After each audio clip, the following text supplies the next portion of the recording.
Hello guys, in this video I am going to show you how to shop merchandise on the 433 football application. But first I just want to mention, don't forget to subscribe to my channel, because at 10,000 subscribers I am going to show you my whole YouTube revenue statistics and growth strategy, how to make money online. So let's jump into it. First of all, open the app on your phone.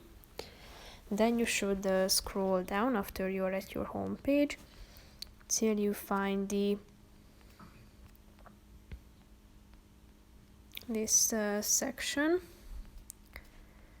where you can shop goods. So tap on the shop now button and you will be directed to a page where you can stop the merch of this whole football application, accept the cookies, and go to the relevant store. And here you can find all of the products that might be of your interest. If you are interested in any of these, tap on the relevant one, get to know to the product, and after that you are ready to shop it. So that's pretty much it for this video, guys. See you in the next one. Bye bye.